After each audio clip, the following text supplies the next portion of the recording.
ఇక్కడ హాస్టల్లో ఫుడ్ సరిగ్గా లేదు, ఏది సరిగ్గా లేదు అని చెప్పేసి ఇక్కడ మేము వస్తున్నాము. వర్షం వస్తుంది, వర్షం తడుచుకుంటూ వస్తున్నాము.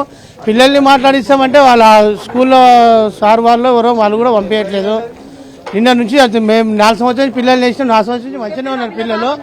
మళ్ళీ మొన్న రీజన్గా నిన్న నుంచే ఇట్లా అయింది. అది ఫుడ్ బాగాలేదు, అది బాగాలేదు అని. పిల్లలు ఇంటికి వచ్చినప్పుడేమో బక్కగా వస్తారు, ఇంటికి వచ్చినాక మంచిగా వస్తారు, ఇంటికి వచ్చినాక ఇట్లా అయితే పరిస్థితి. ఇంకా మేము వాళ్ళకి ఏం చెప్తుంది, ఇంకా ఏమైనా పిల్లలకి ఏమైనా ఇంటికి ఫ్రూట్స్ తీసుకొస్తే కూడా తీసుకుని అలౌ చేయరు. సమస్యలు ఏమేమి ఉన్నాయంటారు, అసలు వాళ్ళు ఏమి చెప్తున్నారు మీకు పిల్లలు? ఇక్కడ పిల్లలు ఏం చెప్తారంటే ఫుడ్లో ఏదో పురుగులు వస్తున్నాయి, దోమలు వస్తున్నాయి, ఈగలు వస్తున్నాయి అని చెప్తారు. సాంబార్లో నీళ్ళు పోస్తున్నారు అంటారు. పెరుగు సరిగ్గా లేదు, నీళ్లు సరిగ్గా లేవు, స్మెల్ వస్తుంది. క్యాష్ ఫీలింగ్ మరీ చెప్తున్నారు వాళ్ళు. క్యాష్ ఫీలింగ్ అయితే బాగా చెప్తున్నారు. ఎందుకు క్యాష్ ఫీలింగ్? ఎందుకు? అంబేద్కర్ రాజ్యాంగం ఒక్కరికే రాసిన, లోకం అందరికీ రాసిన అంబేద్కర్. మరి అలాంటప్పుడు మరి ఎందుకు ఇట్లా చేస్తున్నారు? మేము తన గతి లేకనే, మా తన డబ్బులు లేకనే మేము గవర్నమెంట్ హాస్టల్ వేసినప్పుడు మీరు హాస్టల్లో సరిగ్గా విద్య చెప్పాలి కదా. విద్య సరిగ్గా చెప్పారు, భోజనం సరిగ్గా పెట్టారు, మార్కులు తక్కువ వస్తున్నాయి, 20కి 9 వచ్చినాయి, 8 వచ్చినాయి అంటే మీరు సరిగ్గా రండి. 9 గంటలకు 9 గంటలకు రావాల్సిన మీరు 11, 12 వస్తే ఇక్కడ ఏం చదువు చెప్తారు, వాళ్ళు ఏం రాసుకుంటారు? వాళ్ళు పిల్లల్ని మొన్న ఇంటికి రమ్మని చెప్తే, మా వద్ద చనిపోయిన రోజు ఇంటికి రమ్మని చెప్తే టీచర్ ఏమంటారు, మేము పంపించాం. సరే పంపించక మా పిల్లలు మంచిగా చదివితే మాకు కూడా భవిష్యత్తులో బాగుంటుంది అనుకుంటే జకియా మేడం అని ఉంటుంది ఆమె. మా ఇంట్లో 3 ఫోన్లతో చేస్తే బ్లాక్ లిస్ట్ పెడుతుంది, లేదా హోల్డ్లో పెట్టేస్తుంది ఆమె. వేరే వాళ్ళ ఫోన్ తీసుకుంటే మేడం అనగానే కథం ఫోన్ పెట్టేస్తుంది. ఇక ఇంకేం చెప్తాను సార్ ఆమెకి. ఇప్పుడు వాళ్ళు ఇచ్చిన భరోసా అయితే మేమేం చెప్పలేము సార్. ఇంకా ముందు అయితే వాళ్ళు పిల్లలు మేము వస్తుంటే పోతున్నాం కాబట్టి చెప్పగలుగుతాం, కానీ ఇప్పుడు సడన్ గా డిసిషన్ తీసుకుని వాళ్ళు చేస్తారని చెప్పలేము. ఇంతకుముందు పట్ల సబితా రెడ్డి గారు ఉండే, హోంశాఖ మంత్రిగా ఉండే, అన్నింటిలో ఉండే, ఆమె మంచిగా చేసింది. మరి ఇప్పుడు ఎందుకు ఇట్లా అవుతుందని మాకు కూడా తెలియదు. 4 సంవత్సరాల నుంచి కాదు, మరి ఇప్పుడే రీజన్ గా ఎందుకు ఇట్లా అవుతుంది, ఇది ఎవరు చేస్తున్నారు, ఎందుకు చేస్తున్నారు? ఇంట్లోనే చదువుతారు సార్. ఎప్పుడు లేదు, ఇప్పుడే ఇట్లా స్టార్టింగ్ అవుతుంది. ఇదే ఫస్ట్ టైం ఇట్లా కావడం, ఎప్పుడు కాలేదు, ఇదే ఫస్ట్ టైం ఇట్లా కావడం. మరి ఎందుకు అవుతుంది?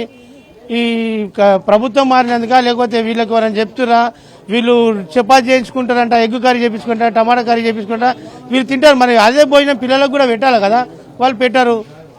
ఇంకేం చెప్తాం సార్ వాళ్ళకి మనము? పిల్లలకైతే తిండి అయితే మంచి లేదు, ఫుడ్ మంచి లేదు. మేము అడిగిన పిల్లల ఫుడ్ మంచిదంటే ఫుడ్ మంచి లేదు, మమ్మీ మెత్తగా చేస్తారు, కూరలో చికెన్ నీళ్ళు పోస్తారు, అది పోస్తారు. మాకు ఇంటికి వచ్చి ఏదైనా మటన్ చికెన్ వండుకరండి అని చెప్పి చెప్తారు. ఎందుకమ్మా ఆడ బాగానే పెడుతున్నారంటే నీళ్ళ పాలనేమో నీళ్ళు పోస్తారు, గలీజ్గా ఉంది, ఏంది వాటర్ ప్రాబ్లం ఇట్లా ఉంది, బట్టలు వారానికి ఒకసారి బట్టలు కొనిస్తారు, ఇడిచిన బట్టలు మళ్ళీ వేసుకోవాలని చెప్పి అని అంటారు. వాళ్ళకి మాకు ఇన్ఫెక్షన్ అవుతుందంటే మేము మాస్కులకు చూపించి ఇట్లా మాకు సార్లు అవుతుంది. మేము ఎందుకంటే మా తన పైసలు లేకనే మేము హాస్టల్ చేస్తున్నాం కదా, ఎందుకు ఇట్లా ఇబ్బంది పెడతారని చెప్పి అంటే మేడల్లో మీరు వచ్చి మేము పేరెంట్స్ మీటింగ్ వచ్చినప్పుడు అడగకూడదని చెప్పి పిల్లలకు బెదిరిస్తారట. ఫస్ట్ మీ పేరెంట్స్ వచ్చినప్పుడు మా గురించి ఏం చెప్పకుండా మీరు ఏదైనా మీ మమ్మీకి ఇట్లా ఏదైనా అడిగితే మంచిగా ఉంది, తిండికి ఇట్లా మంచిగా ఉంది, ఫుడ్ మంచిగా ఉంది, నీళ్లు సౌకర్యం ఇట్లా అన్ని మంచిగా ఉన్నాయని చెప్పమని చెప్పి ఫస్ట్ చెప్తారంట. మేము పేరెంట్స్ మీటింగ్ వచ్చినప్పుడు అయితే మాకు ఏది చెప్పారు, పిల్లలు అయితే అన్ని మంచిగా ఉన్నాయని చెప్పి చెప్తారు, కానీ మాకు ఇట్లా జరిగిందని చెప్పి ఏం చెప్పారు. ఏదైనా అడిగితే మీ మమ్మీ వాళ్ళు వచ్చి ఇబ్బంది పెడుతున్నారు, అది చేస్తారు అని చెప్పి మళ్ళీ మేము పోయినాక వాళ్ళ క్లాస్ పెడతారంట. మీ మమ్మల్ని వచ్చి ఎందుకు ఇబ్బంది పెడుతున్నారు, మీ ఇష్టం చదువుకోండి, లేకపోతే టీసీ ఇచ్చి పంపించమని చెప్పి చెప్తారట. మా దగ్గర పైసలు లేనందుకు మేము వచ్చి ఇంట్లో వేస్తాం కదా సార్. ఇప్పుడు ఎందుకంటే మార్కులు తక్కువ వస్తాయి, మేము ఎందుకంటే మా తాన పైసలు ఎందుకు వచ్చి ఇంట్లో వేసినా, మేము మార్కులు తక్కువ వచ్చినప్పుడు మేము అడగాలన్నా వద్దా, ఎందుకు ఫెయిల్ అయ్యారు, ఎందుకు పాస్ అవుతలేదని చెప్పి మేము అడుగుతాం కదా. వాళ్ళు సరిగ్గా చదువులు చెప్పక వాళ్ళేమో మంచిగా చికెన్ మంచిగా ఫ్రై చేసుకుని వాళ్ళు తింటారు, నీళ్ళ చారేమో వీళ్ళు పోస్తారు. ఒకసారి నేను గిట్లా లంచ్ చేస్తే చికెన్ అయితే మొత్తం నీళ్ళే ఉన్నాయి, అసలు లేదు, దానికి ఉప్పు లేదు, కారం లేదు, ఏం లేదు. ఈయన కూర్చొని లంచ్ చేసిన అసలు ఆ రోజు అయితే తిండి గిట్లా అసలు తినబుద్ధి కాలేదు. ఈ తిండి తింటే పిల్లలు అసలు ఆరోగ్యం ఇంట్లో ఖరాబ్ అవుతుంది, తీసుకొని ఇంటికి అయినా సరే నేను తీసుకోదామని చెప్పి అనుకున్నాక మళ్ళీ ప్రాబ్లం, నాకు 2 బిడ్డలు ఇక్కడనే ఉన్నారు, ఇక్కడనే చదువుకుంటారు. 10th క్లాస్ ఒక ఆమె, 4 సంవత్సరాలు అవుతుంది సార్ ఇక్కడనే. ఇప్పుడే ఫస్ట్ టైం అంటే నేను అడిగినప్పుడల్లా వీళ్ళు టీచర్లు ఎస్ఐ మేడం ఇట్లా అందరు బెదిరిస్తారంట. మీ మమ్మీ పేరెంట్స్ వాళ్ళు వచ్చినప్పుడల్లా మీరు ఏం చెప్పకండి, క్లాసులు మంచిగా జరుగుతున్నాయి, స్టడీ గిట్లా మంచిగా ఉందని చెప్పి చెప్పమని చెప్పారంట. అడిగినప్పుడు అదే మాట చెప్తున్నారు, స్టడీ మంచిగా ఉంది మంచిగా ఉంది అంటే పిల్లలు మంచిగా చదువుకుంటారు అని చెప్పి మేము అనుకున్నాం, కానీ వీళ్ళు ఇంత ఘోరంగా చేస్తారని చెప్పి ఇప్పటి వరకు ఇట్లా అనుకోలేము సార్. అసలు అది గవర్నమెంట్ నుంచి యూనిఫామ్ వస్తుంది, వాళ్ళు ఏది ఇట్లా పట్టించుకోరు. షూస్ వస్తాయి, షూస్ ఇట్లా ఇయర్ మేమే కొనుక్కొచ్చి ఇస్తాము. బయటికి వెళ్ళి కొబ్బరి నూనె కానీ, షాంపులు కానీ, సబ్బులు కానీ ప్రతి ఒక్కటి మేమే బయటకి నుంచి తీసుకొచ్చి ఇస్తున్నాం. ఎలర్జీ సార్, వాళ్ళ పిల్లలకు వచ్చే ఎలర్జీ ఇట్లా మాకు వస్తుంది, ఇట్లా ఎలర్జీ ఎలర్జీ ఎందుకు వస్తుందమ్మా అంటే వాటర్ ప్రాబ్లం ఉందమ్మా, బాగాలేదు వాటర్ అని చెప్పి అన్నారు. ఏదైనా పండుగలు వస్తే ఇట్లంగా 3 రోజుల ముందే తిండి బంద్ చేస్తారంట. 3 రోజుల ముందు తిండి బంద్ చేసి వాళ్ళు ఏం తింటారు అసలు? మాకు అప్పుడప్పుడు ఫోన్ చేస్తే ఏ రాత్రి అయినా ఆ రాత్రి వచ్చి మేము తీసుకుని పోవాలి. 3 రోజుల ముందే తిండి బంద్ చేస్తారు మమ్మీ, అసలు అన్నం పెట్టరు ఏం పెట్టరు అని చెప్పి పిల్లలు ఉపాసం ఉండి ఒక టైంలో వాళ్ళు దసరా పండుగ వస్తే, సంక్రాంతి పండుగ వస్తే వాళ్ళు ఏడ్చుకుని మొత్తం చెప్తారు అసలు వచ్చి మీరు అర్జెంట్ వచ్చి మీరు తీసుకోతారా తీసుకోవండి, మాకు తిండికి ఇబ్బంది అవుతుంది అని చెప్పి. ప్రతి వారం మాకు 2,000 3,000 ఖర్చు వస్తుంది సార్ మీకు. ఎందుకంటే మేము పేదలో, మేము బలిచంలో మేము కాదు, పేదలం కాబట్టి మేము ఇక్కడ వేసినాం. పిల్లలు మంచిగా ఉండాలి, మంచిగా చదువుకోవాలని చెప్పి మేము ఇక్కడ వేసినాం. మీరు ఒకటి యూనిఫామ్ మంచి ఇయ్యరు, షూస్ మంచి ఇయ్యరు, మేము ప్రతి ఒక్కటి ఐటమ్స్ అన్ని మేము బయటకించే కొనుక్కోసం. వారానికి వచ్చి 2,000 3,000, నాకు 2 బిడ్డలు ఇక్కడనే చదువుతారు, నాకు వచ్చి వారానికి 2,000 3,000 ఖర్చు వస్తుంది. బయటకి ఏదైనా తీసుకొచ్చి తిండికి పెడదామంటామా, పెట్టకుండా అమ్మ అని అంటారు. మీరు మంచిగా పెట్టకపోతే మేము మంచిగా తీసుకొస్తే మనం తీసుకురానియ్యరు. పేరెంట్స్ ఇట్లా మళ్ళీ బయటకు చేయనియరు, తల్లి ఒకటే రావాలని చెప్పి అంటారు. ఎన్ని ఫోన్లు చేసినా మళ్ళీ ఫోన్ ఇట్లా చేయనియరు అసలు. ఫోన్ ఇట్లా వాళ్ళు అసలు టీచర్లు వేస్తే మేడం అసలు ఫోన్ ఇట్లా లేపదు. మన ర్యాకుల పండుగ వచ్చి టీచర్ మాకు కొంచెం ప్రాబ్లం ఉంది అని చెప్పిన చెప్తే ఇట్లా లేదమ్మా నువ్వేం చేస్తావు చేయమని అసలు మేము గేర్లకి బయటకే పంపించమని చెప్పి అంటది. ఎందుకంటే పిల్లలు చిన్నగా లేరు కదా సార్, ఇప్పుడు 15 సంవత్సరాలు ఉన్నారు. ఇప్పుడు పిల్లలు ఎందుకంటే ఆత్మహత్య ఇట్లా చేసుకుంటారు, ఏదైనా చేసుకుంటే మా పొట్టనే ఆరిపోతుంది కదా. వాళ్ళు ఉంటారు మంచిగానే ఉంటారు, మీరు మంచిగా క్లాసులు ఉంటారు, ఆఫీస్ నుండి మీరు మీటింగ్ పెట్టుకుంటే మీరు ఉంటారు కదా. ప్రాబ్లం వచ్చేది ఎవరికి? మా పిల్లలకి వస్తుంది, మాకే వస్తుంది కదా. వాళ్ళకి ఏదైనా ప్రాబ్లం ఉందో తర్వాత వచ్చేది మాకే. ఎన్ని పైసలు ఖర్చు పెట్టుకోవాలన్నా మేమే ఖర్చు పెట్టుకోవాలి. మీరు తిండి మంచిగా పెట్టి మీరు అన్ని మంచిగా చేస్తే మేము ఎందుకు ఇట్లా చేస్తాం చెప్పు? మేమైతే మంచిగా ఉంటాం కదా, మా పిల్లలు మంచిగా చదువుకుంటారని చెప్పి మేము ఇట్లా మంచిగా ఉంటాం కదా. మీరు మంచిగా మీ తిండే మీరు మంచిగా తింటారు, మా పిల్లలు పురుగులు పడ్డ అన్నము పాలు నీళ్ళు కలిపి పోస్తే బాగుంటుందా? అట్లా అయితే బాగుండదు కదా సార్. మన ఇంట్లో మనం ఎట్లా తింటాం, మనం ఇట్లా స్కూల్ అట్లనే పెట్టుకోవాలి కదా. మా పిల్లలు మీకు అప్పచెప్తున్నప్పుడు మీరు బాధ్యత తీసుకోవాలి కదా సార్. మీరు బాధ్యత తీసుకున్నప్పుడు మాకు ఎంత భయం ఉంటుంది చెప్పు? అది నిన్నటి ధర్నా చేస్తారు, మాకెంత రాదని నడుస్తుంది. మస్తు టెన్షన్ అయిపోయింది, పిల్లలకి ఏమైంది అని చెప్పి కొట్టుడు ఇట్లా అట్లా ఒక రేంజ్ లో కొడతారంట. అసలు ఏదైనా తలగంజాలో తగులుతుంది పిల్లలకి ఏమైనా అయితే. అప్పుడైతే ప్రాబ్లం మాకే అవుతుంది కదా, మేమంటే పేదలము, అన్ని పైసలు పెట్టి మేము హాస్పిటల్ చూపెట్టాలంటే చూపెట్టలేం కదా సార్. షాపూర్ కాడ గవర్నమెంట్ హాస్పిటల్ ఉందని చెప్పిరంట. ఆడికి పోయి హాస్పిటల్కి చూపించుకోండి అమ్మని అంటే ఒక టీచర్ ఇట్లా పట్టించుకో సార్, ఇన్ఫెక్షన్ అవుతుంది పిల్లలకు, చాలా దురదలు వేస్తుంది నీళ్ళ వల్ల అంటే ఒక్క టీచర్ ఇట్లా తీసుకోవట్లేదు, మమ్మీ చూపించలేదు.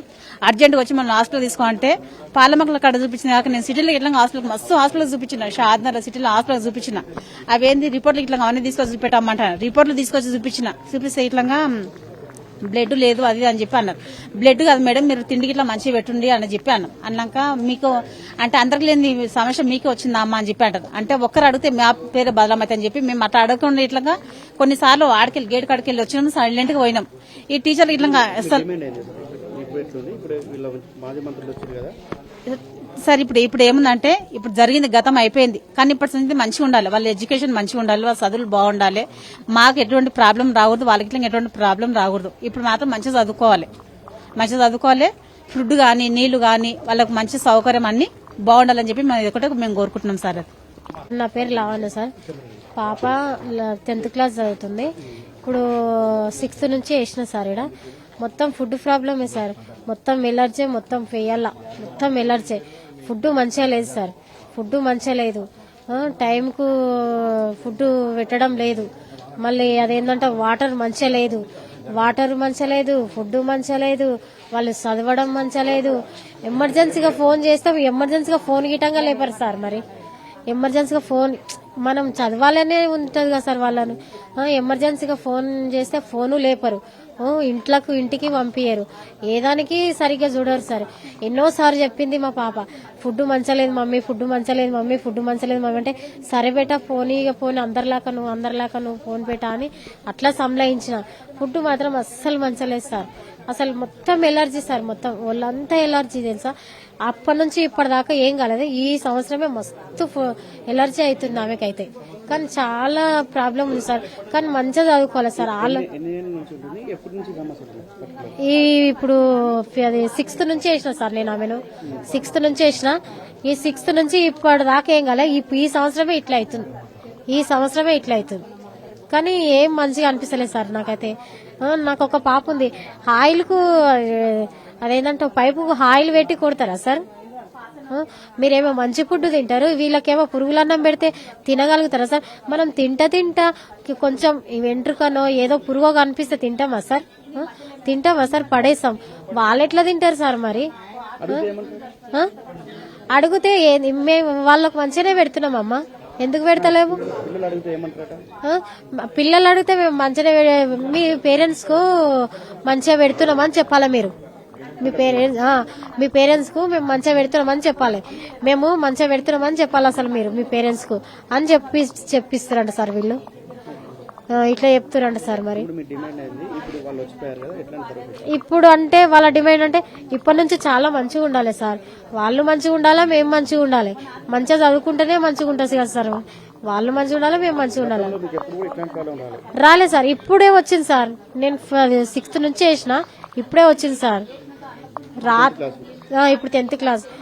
ఈ రాత్రి న్యూస్ ఈయన సంది నేను 7 o'clock వచ్చిన సార్ ఇడికి, వర్షంలో ఒక్కదాన్ని 7 o'clock వచ్చిన ఇడికి. ఏమంటారు?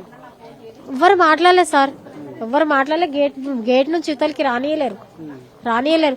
అదే వర్షంలో బయట నిలబడ్డా, నాని మొత్తం మళ్ళీ ఇప్పుడు ఎండిపోయినా నేను, కానీ బయటికి లోపలికి రానియలేరు, నన్ను లోపలికి రానియలేరు. అట్లుంది సార్ పరిస్థితి. ఈడైతే ఫుడ్ ప్రాబ్లం అయితే చాలా ఉంది, ఎలర్జీ చాలా ఉంది మా పాపకైతే. ఏ హాస్పిటల్ తీసుకుపోయినా బ్లడ్ లేదు. మీరు ఫుడ్ కరెక్ట్ పెడితే బ్లడ్ ఎందుకు ఉండదు సార్? చెప్పండి సార్. ఫుడ్ మంచిగా కరెక్ట్ టైంకి పెడితే బ్లడ్ ఎందుకు ఉండదు మనుషులకు? ఇప్పుడు మనం ఇళ్లలో తింటున్నాం, మన దగ్గర లేదా సార్ బ్లడ్? లేదా మన ఇళ్లలో? మన ఒంట్లో వాళ్ళకిటంగా టైం టు టైము అది ఫుడ్ పెడితే వాళ్ళకిట బ్లడ్ ఉంటుంది కదా సార్. మరి వాళ్ళు పెట్టకనే కదా ఏ హాస్పిటల్ తీసుకుపోయినా బ్లడ్ లేదు, ఇదే చెప్తురు.